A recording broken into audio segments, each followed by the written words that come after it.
eu quero observar duas coisas. Nessa trajetória, diferentes cenários nós podemos mencionar, citamos alguns deles. E nesses diferentes cenários foram gerados diferentes arquiteturas, resultantes de diferentes processos. Vamos tentar esmiuçar um pouco como é que são esses processos e qual a arquitetura resultante. Pensando em São Paulo, simplesmente, no território do estado de São Paulo, nós temos dois grandes vetores, vamos chamar assim, de evolução da arquitetura do café. Podemos dizer que tem um primeiro, que é a evolução, a trajetória das grandes fazendas de café.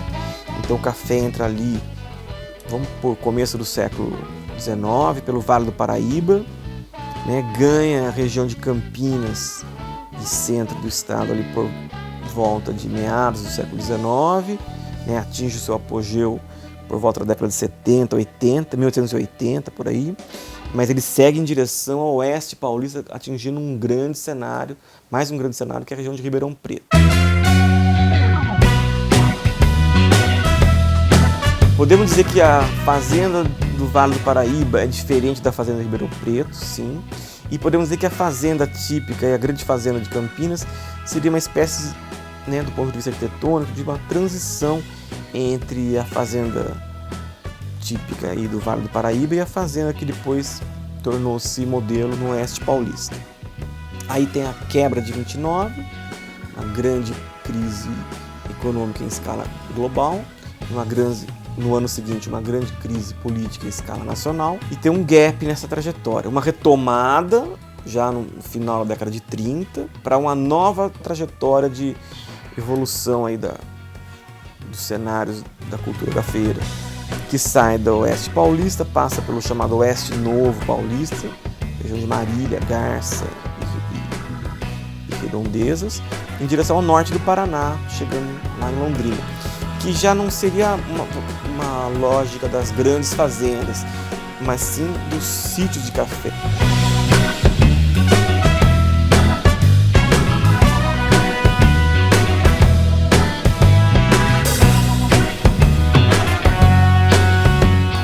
Então tem a trajetória das grandes fazendas, a quebra, depois a trajetória dos sítios de café, numa outra tipologia ainda de arquitetura. Aí você pode me perguntar, mas não tinha na região de Campinas, ou mesmo no Vale do Paraíba, Ribeirão Preto, pequenas fazendas? E por outro lado, não tinha na região de Garça, Marília, grandes fazendas? Então como é que você fala que tem essas duas lógicas? Eu estou dizendo assim em termos gerais, não é claro que não se generaliza uma totalidade, mas sim com o movimento que a gente pode enxergar nas duas trajetórias. E como que é a arquitetura gerada nesses diferentes cenários?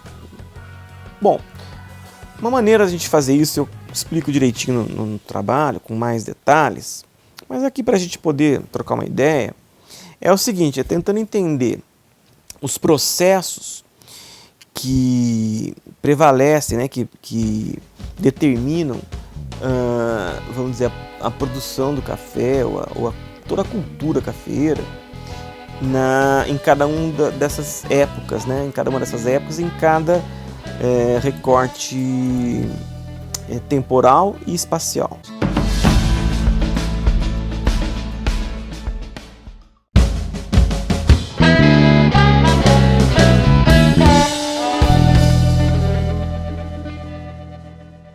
Um abração, até a próxima.